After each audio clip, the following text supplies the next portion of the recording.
அனைவருக்கும் வணக்கம். நான் உங்களுடைய செல்வம் பேசுகிறேன்.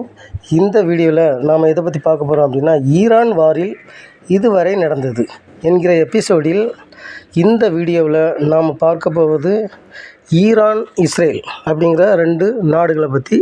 இந்த நாடுகளை பற்றி நம்ம பார்க்கணுன்னா 6000 வருஷம் பழமையானது இந்த ரெண்டு நாடுகளுமே. எப்படி அப்படின்னா, நமக்கு வரலாறுல நம்ம படிச்சிருப்போம், யூப்ரட்டிஸ், டைகிரிஸ் அப்படிங்கிற இரண்டு பெரிய ஆறுகள். இந்த ஆற்று சமவெளியில் தான் இந்த ஈரான், இஸ்ரேல் இந்த நாடுகளுடைய பாரம்பரியங்கள் தோன்றின. இவங்க இந்த ரெண்டு நாடுமே யாரோட வழி வந்தது அப்படின்னா, பைபிளில் இருக்கிற மாதிரி தோமா, ஆபிரகாம், ஈசாக் இவங்களுடைய வழி வந்தவங்க தான் இந்த ரெண்டு நாட்டிலையும் இருக்கிறாங்க. இப்போ இந்த ரெண்டு நாடை பற்றி நம்ம ஒரே வார்த்தையில் சொல்லணும்னா, ஈரான் வலிமை, இஸ்ரேல் டேலண்ட், நாலேஜ், ஞானம், அறிவுன்னு சொல்லிக்கிடலாம். ஏன்னா இஸ்ரேல் நோபல் ப்ரைஸ் இதுவரைக்கும் 220 நோபல் ப்ரைஸ்ட்டை வாங்கியிருக்காங்க. 40 மேற்பட்டவர்கள் அந்த ப்ரைஸை ரிசீவ் பண்ணியிருக்காங்க. Israel for only knowledge. Solomon அப்படிங்கிற கிங்லாம் அங்கே உள்ளவங்க தான். அவங்களாம் அறிவுக்கு பெயர் போனவங்க. ஸோ இஸ்ரேல் அப்படின்னா நாலேஜ்னு எடுத்துக்கிடலாம். அதே மாதிரி ஈரான் அப்படின்னா பெர்ஷியன் எம்பரர், பழைய பேர் அந்த நாட்டுக்கு. புதிய பேர் ஈரான், நம்ம எல்லாருக்கும் தெரிஞ்சது. இப்போ நான் என்ன சொல்ல வரேன் அப்படின்னா,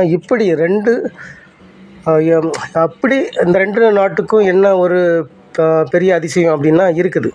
ஏன்னா இஸ்ரேல் பைபிளில் குறிப்பிடப்பட்டிருக்குது, ஈரான் குரானில் குறிப்பிடப்பட்டிருக்குது. ரெண்டுமே இதில் ஒரு ஸ்பெஷல் தான்.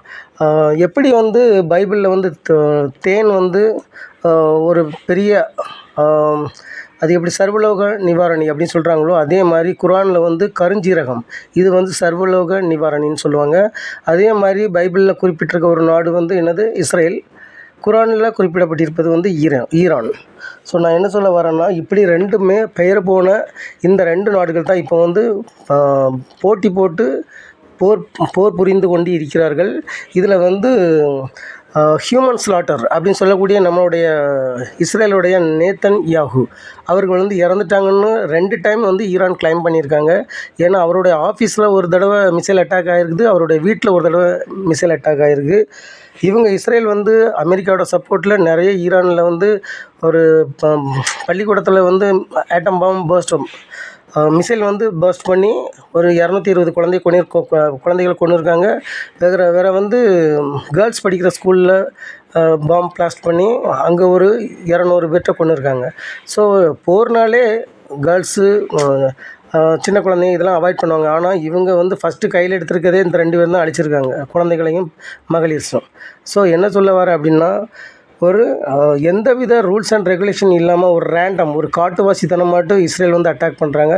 இந்த இஸ்ரேல் தான் இப்போ என்ன பண்ணியிருக்காங்க, அவங்களுடைய அயன் டோம் ஃபெயிலியர் ஆகி ஈரான் அதிகமான மிசைல் அங்கே அட்டாக் பண்ணி, அவங்களுடைய பேலிஸ்டிக் மிசைல் எல்லாமே அங்கே, அந்த ஃபேட்டா எல்லாமே அங்கே அட்டாக் பண்ணி, இப்போ இஸ்ரேல் என்னதுன்னா, இனிமேல் எந்திரிச்சு வரணும்னா 10 வருஷம் கிட்ட ஆகும். அந்தளவுக்கு இஸ்ரேல் நாசிகேடாக மாறிட்டு, இது தற்போதைய நிலைமை. இன்னும் அடுத்த பார்ட்டில் இந்த ரெண்டு நாட்டோடைய அடுத்த மோதல்களை நம்ம அடுத்த பார்ட்டில் பார்க்கலாம். நன்றி, வணக்கம். சப்ஸ்கிரைப் பண்ணுங்கள், லைக் பண்ணுங்கள்.